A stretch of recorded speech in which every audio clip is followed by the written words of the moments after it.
Did you ever fear for your life or worry that you wouldn't survive? I kept on panicking that it was some, type of person who was walking by our cave and was going to discover the entrance and come in. I sat there thinking to myself, we are two women who are sitting here with nothing on, with very limited resources in order to actually protect ourselves.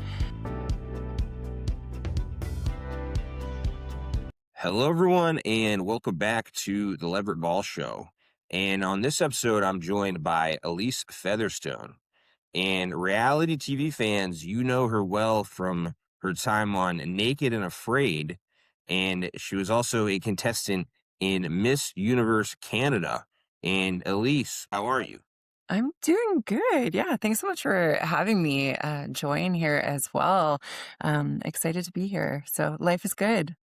You've done a lot of different things, from reality TV show to pageantry. You've also worked in aviation for almost 2 decades. So you're one of those people who's, I guess, good at everything. I tell myself I'm good at everything. Yeah, I don't know. I just, my main skill set is talking into a microphone. I need to learn some other skills. I don't know, but you're one of the jacks of all trades, I guess. Yeah, you could say that, definitely. I feel like I wake up in the morning and decide that I'm going to do something, and then the next thing I know, I'm actually doing it. So, definitely one of those people who don't threaten me with a good time because I'm here for it.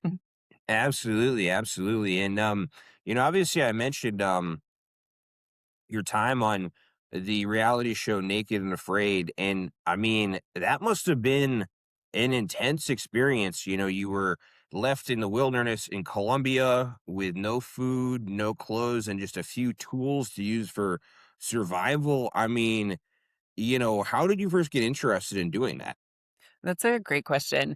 I think most people look at me and they're like, there is no way that this girl will survive in a jungle for 21 days. I had a friend who had been on the show prior to me joining. And so he actually came to our cabin, was telling us all about the experience that he had. And I thought to myself that my husband would be really good at going on Naked and Afraid because he's so outdoorsy. He's done like 100-mile marathons, all of the really crazy athletic stuff.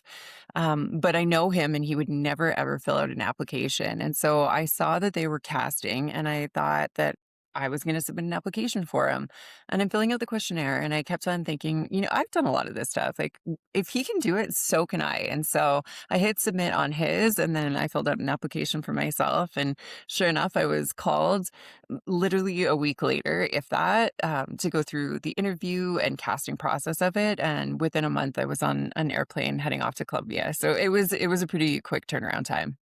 Wow, that's interesting. And for anyone listening, it's such a popular show, but for anyone listening who hasn't seen the show, I mean, what's it really like, to be on that show? And are there things about the experience that aren't seen on camera? It is so real, and I think that, that's the number one question that I always get asked is it an actual reality show? And so when you go into production, you have 2 days. There is day 0 and then your extraction day, and those are probably the most produced out of it, and everything else in between, there's nothing. It is all on you. So day 0 is when they just do a couple of the intro filming to really find out who you are. You're not taken to your location yet. And then on extraction day, the extraction vehicle, they usually do a couple takes of you getting in and out of the extraction vehicle, which is always fun, especially at that point you still haven't eaten proper food and are on your way. But it is genuinely real. I mean, I still have scars on my ankle from the amount of bugs that are there. The Colombian jungle is no joke. There are mosquitoes left, right, and center, especially we were there during rainy season. And so when it was nice out, they were out in full force. The food was limited. You have to be really, conscious of where you're stepping because there's lances, there's scorpions, there's uh, uh, just all of these things that are out there that will inevitably hurt you in some capacity if you step on them or find them. It was a crazy, incredible experience. Um, you know, People are always asking as well of what's it like being there with no clothes on. which is a great question. I don't frequently take off my clothes in public, let alone in the wilderness.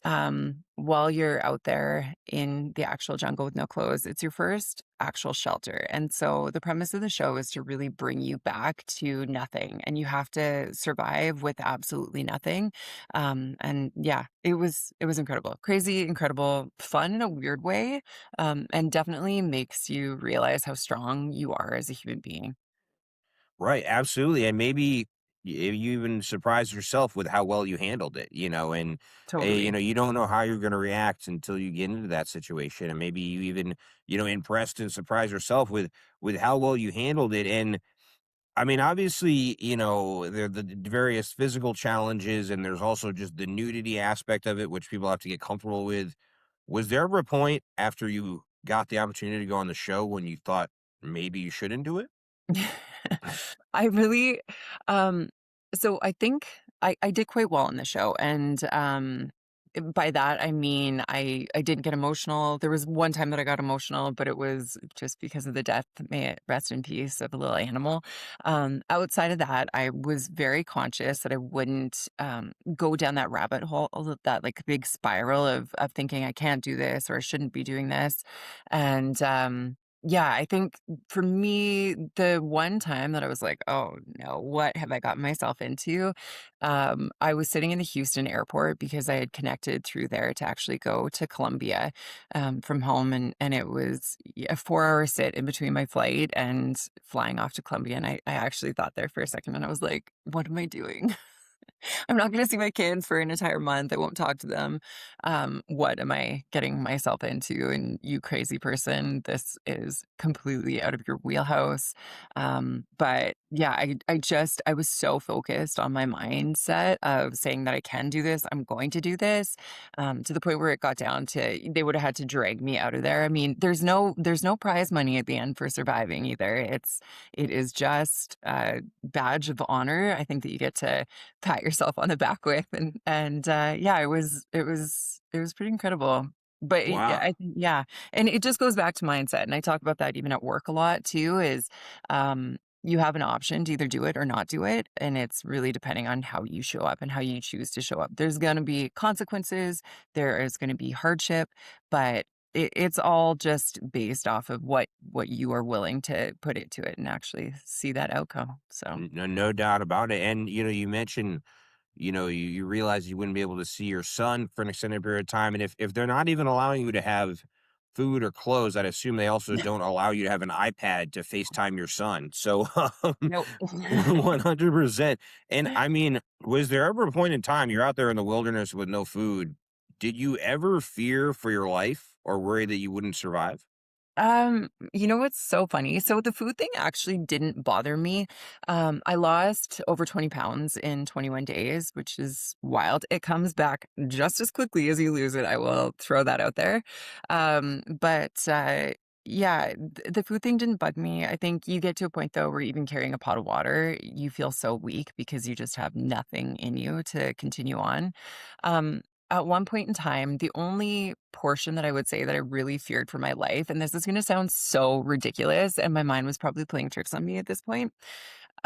It was thundering and lightning, and in the episode, you can see that we make a cave our home. We built a platform bed in there and had shelter because it was also raining inside the cave, but we figured that this was the best way to, avoid being soaking wet the entire time.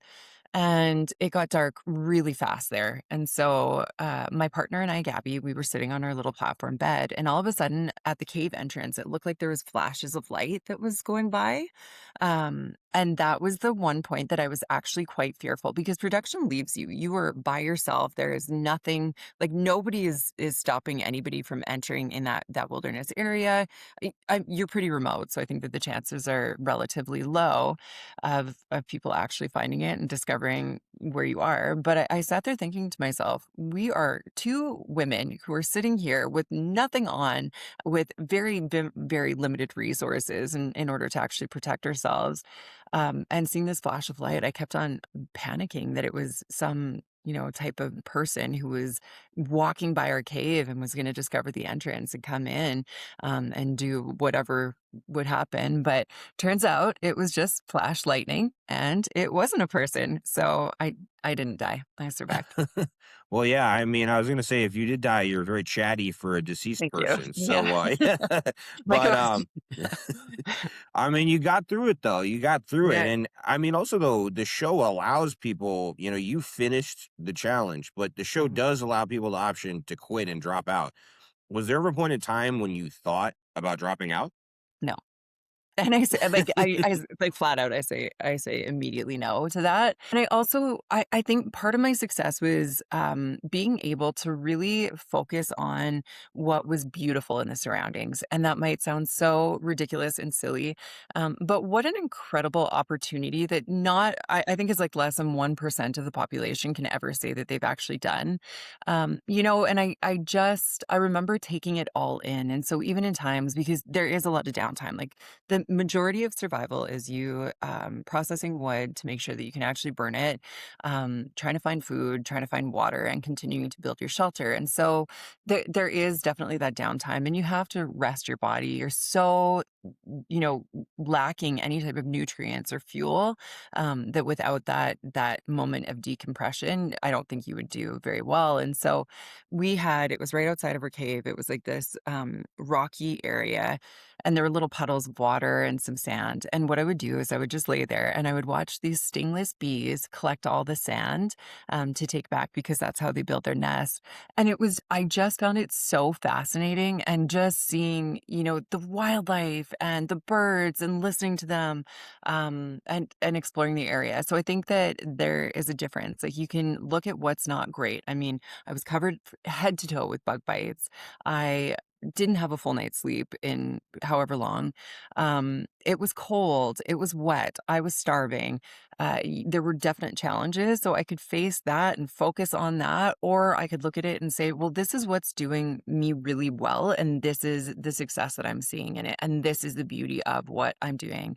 And so I chose to face the other side and not the negative side, because I think it would be so, so easy to go down that rabbit hole of, what am I doing? Why am I here? I don't have to be here. This is a choice. I'm not getting anything for, staying out here for this amount of time. And I 100% chose not to look at it that way.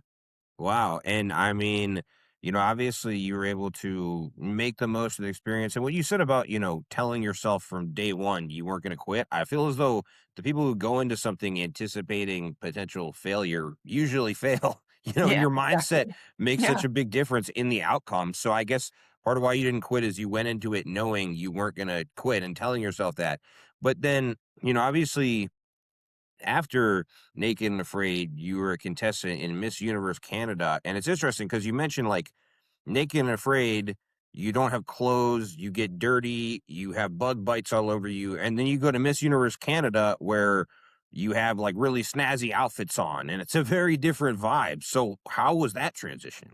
Oh, it's so funny. People always ask me, what I would do again, and I think I would do Naked and Afraid again over competing in a pageant. Really? I mean, kudos to all the girls who are out there who do compete in the pageants. It was a crazy experience as well, and I decided to do it. So Miss Universe, in the last couple of years, has actually extended their age requirements as well as your marital status.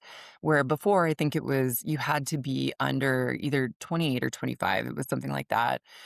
You couldn't be married, couldn't have kids. And I am absolutely none of that. I mean, I turned 40 this year. I've got a son. I am married. And when I heard that they had opened it up, I thought, why not take another representation of women and get on stage and say that you're not invisible. You are still there. You're still desirable. You're educated. You're hardworking, and showcase that. There's a lot that goes into a pageant, and it is also there's some mental aspect of it too that pops up, and I feel like I'm a really confident person. I think that I modeled when I was younger, so I've also faced a lot of rejection. I've faced a lot of people commenting on physical appearance, on the whole gamut of that.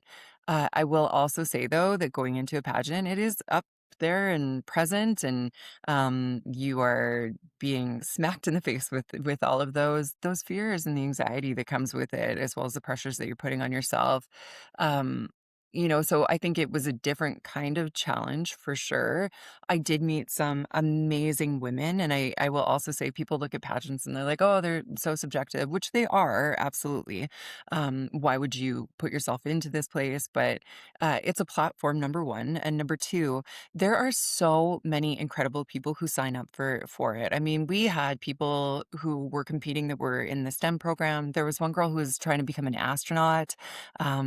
Just like this amazing realm of women who are smart, who are beautiful, who are well spoken. And so I think from a pageant perspective, it would be really good for people to get in if they wanted to develop those skills. They wanted to develop the skills on how to speak in front of large audiences, how to walk confidently on a runway or in heels or wearing a dress, how to interact, because you see the actual pageant itself, but what you don't necessarily see is what leads into it. And it's a full week long event where you are going to sponsored events, you're having to socialize, you're learning a dance choreography, which I was not good at. So that is one thing that I struggle with. But you're doing all of this, and I know that they are so different, but I think that I am so different in so many capacities, and I wanted to showcase to not just the world, but myself, my family, the success that I can have, whether or not it is being naked in a jungle in Colombia or walking on a pageant stage with young girls who were as young as 18 years old that I was competing against. And yeah, I think that was good. It was nice to almost be a role model for some of the girls that were there too, and have those conversations with them. You actually said something there that was relatable. You're talking about when you got into modeling and then Miss Universe, people make comments about you and you're putting Right. yourself out there to be judged. And I mean, it's not relatable in the sense that, I'm pretty sure I'm never going to get asked to do Miss Universe. But when I first started doing TV work, that was how my career started. Now I do TV and podcasting. But when I first got on TV, I had people trashing me, and it was hard at first. And that's what happens when you put yourself in the public eye is you open yourself up to haters. It was hard at first, but then I eventually got to a point where, like, forgive my language, but I was like, I don't give a fuck. I'm me. Yeah. Hate all you want. And so I think that is relatable. You mentioned kind of like overcoming some of the haters and commenters when you got into modeling and got into pageantry. I also think it's really cool. You mentioned how they changed the rules where you didn't have to be a single woman under 25 anymore to do it. And so you went on, you joined the pageant as someone who was married and had a son. And in a way, were you trying to be a trailblazer for other women who have a family to pursue things like that? Yeah, I think so.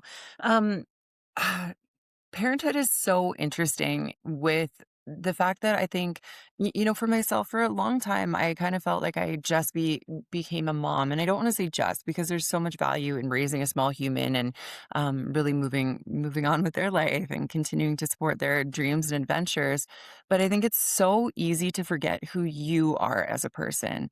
And one of the reasons I really wanted to get out there was to make sure that I was showcasing that it's okay to pursue different challenges or opportunities for yourself, even though you might be a mom. Um, and I don't know if I accomplished that with people following along with my journey, but I really hope that there was some type of showcase out there that you can do different things, and just because you're a mom doesn't mean that you have to put your life on hold. There's this fine balance, and I really want my son, to grow up and look at me and say that he's proud of the fact that I did pursue different opportunities that came my way and presented themselves to me. And I want him to take that and even in his life find somebody who supports him in those adventures and continues on with that. I think it's really easy to hide and not put yourself forward, and it doesn't have to be naked and afraid or pageant. It can be your own pursuit of adventure and whatever that actually looks like for you as an individual. I think I just want people to do it. I mean, we only have one life to live, so why not live it to its fullest extent and get out there? And I mean, even circling back to all the haters and the judgers, and there will continue to be those people. I mean, I have friends who have gone back to school, and their friends and family are commenting about how could they do that? It's so busy, and how are they dedicating their time to education when they've got a family at home? I've had friends who are no longer friends that I've actually decided to cut out from my life because they've come back with the narrative of, oh, what's your kids gonna say when he's in high school, or what are their friends gonna say, and whatnot when it comes to that. And so what? Yeah. Honestly, deal with it, because these are Yeah. the choices that I've made and that I'm moving forward with. And I think that my choices have bettered my life in so many different ways. They've definitely come with, that hardship of listening to those comments and seeing who's actually there for you. But at the end of the day, I think there's this great saying, and I'm going to butcher it, but it's going around social media, and the only people who are going to negatively comment about your life are the people who are not at that point in their life. 100%. You have to create your own opportunities. They don't fall in your lap. And yeah, and I think also in the long run, if you shoot your shot at things and get rejected over and over again, you're eventually rewarded with success. And that's the Yeah, price of eventually becoming successful is falling on your face a lot. You mentioned like how there's a lot of rejection in TV. I remember when I first got out of college, there was a TV job I applied to. I sent them an email. Could I get an interview for this job? They emailed me back. I have the first name Leverett, which it's not really clear if it's a man's name or a woman's name. It sounds more like what someone names their horse, but they I emailed love me it. I think back. it's a great name. But they emailed me back though, and they said, "Hello, ma'am. Thanks for reaching out. We're not hiring." So they rejected me and questioned my man. But I guess that's why I grew this beard to eliminate confusion. But yeah. So I definitely experienced a ton of rejection. But obviously you've done all these different things. But in addition to reality TV and pageantry and parenting, I mentioned earlier you've also worked in aviation for almost 2 decades. I mean, how did you get interested in that? Oh, yes. Aviation is a passion of mine. I think I grew up with a travel bug, and you know what's funny? I actually remember when I was about 10 years old going to Universal Studios and going on the Peter Pan ride that they have, and looking over at the city lights that were underneath it, and I loved it. There was just this feeling that I still even get. It's that like butterfly feeling. And so, when I was in my early 20s, I was working for Club Med, and had moved around to different resort areas. And then when I came back, my mom was like, Elise, I don't want you to leave anymore. Like, you need to stay close to home. There's a job posting for a flight attendant. Why don't you go apply for it? And I was like, oh, that could actually be fun, because then I have this love of travel and I could still travel and explore, but I'd be a little bit more consistent rather than taking off for 6 month stints at a time. And so I applied for the flight attendant role, and I got it. And this was almost 2 decades ago. And then I moved into the corporate side of things. And so the majority of my career has actually been in corporate aviation, rather than being a cabin crew member, which honestly was probably one of my favorite jobs. If you like people, you like to travel, you don't have necessarily as much commitment of being like here or there or wherever else. I highly recommend it. But I moved into corporate, and I feel very lucky where I've had an opportunity to experience so many different realms of the corporate environment in aviation. And it's just, yeah, it's been such a fun environment. There's challenges though, for sure. I think if you don't want to be bored, get into aviation, because things are always changing. It's so big. There's so many people with so many different opinions too. And you can't control the weather, and that definitely impacts aviation. So there's that. But yeah, prior to the role that I'm in now, I was managing the uniform department here. So getting to be creative, and just getting out there. I love it. Yeah. My kid That's even, awesome. it was fun. Yeah, it's fun. And even just from a travel perspective, like my son has had an opportunity to go to so many different countries, and experience different cultures and different lifestyles, which I really equally appreciate too. So yeah, it's been great. That's awesome. You know, it's funny because there's a past interview guest I had on this podcast named Nate Ebner, and he was a two-sport professional athlete. He played football for the New England Patriots and also played rugby in the Olympics.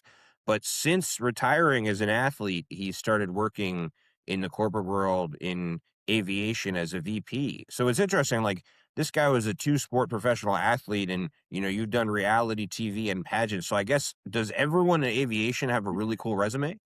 Most of us I think do, definitely, or really cool stories from being on an airplane. So, yeah, one or the other. Yeah, 100%. But, also in addition to aviation and, family plans, what other, plans do you have in the near future, and what types of things are you looking forward to getting involved in? Yeah. So this last year I transitioned to a new role and it's been different and those nuances that come with being in a new role, I think too. So I've been focusing on that a lot more and just relaxing. I know that that sounds so silly, but filming for Naked and Afraid was over the summer, and I missed that like 1 month time. And we have a property out in British Columbia, and so spending the summer with my kid, trying to make up a little bit for that last time. Even last year, the pageant was in August as well. Yeah, so really doing that, like focusing on that family perspective and then seeing where the wind blows me. I have nothing in the books right now. But yeah, just kind of chilling, hanging out, learning my new role. 100%. Yeah, that's That's there's gotta be a lot of fun, getting to, spend time with your family and maybe do things that you weren't able to do while you were away doing Naked and Afraid. And what you said also there is really cool about getting to travel with your son because of your aviation job. Like when I was a kid, I would go on a lot of overseas work trips with my father, and I didn't realize it at the time, but like looking back, it's so cool. I got to go to so many places as a kid, and probably when your son is a grown adult, he'll look back and those will be some of his coolest memories. But also for any big fans of Naked and Afraid or Miss Universe or big aviation fans, where can people listening follow you on social media? Yeah, my Instagram is probably the best place to go. It's elise.feather, on Instagram. I've got TikTok too.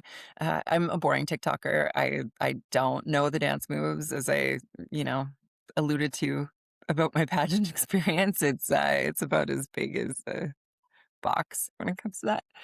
But it's love.elise with a Z instead of an S on TikTok as well. So those are my two places to go. And if you have aviation questions or pageantry or even survival questions too, send me a note.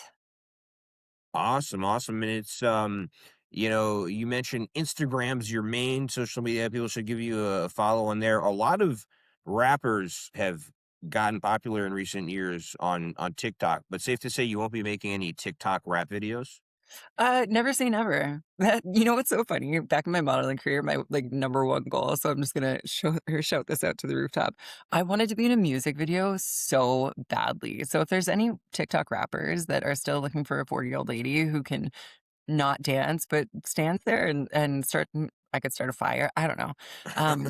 I am your girl. So I think that's very doable. I mean, thank you you. mentioned your background in modeling and pageantry. I think that would definitely open some doors to be in some music videos. Yeah, so Right? any musicians looking for people for their video, definitely shoot her a DM. But Elise, has been a blast having you on the podcast. And before we wrap up, I mentioned maybe you're someone who can be an inspiration to people in overcoming challenges from your time on Naked and Afraid, and also, inspiration to maybe women who feels though it's too late for them to pursue their dreams or they can't pursue their dreams because they're a mother. I mean, what are your final words and also final advice for people in our audience who look up to you? Oh, final words. No pressure on this one. Um, just do it and be damned the consequences. Honestly, I think, you know, life's worth having a story. And I just think the more times you say yes and the more adventures you take and the more you put yourself out there, the bigger the story is going to be. So, that's my advice is just do it. Just do it, Yeah, absolutely. As far as I know, Nike did not pay you to say that, we did but, not. We did not. Yeah. but yeah, just do it. Just go for it. But, once again, everyone, that was our guest, Elise Featherstone. You've been listening to the Leverett Ball Show.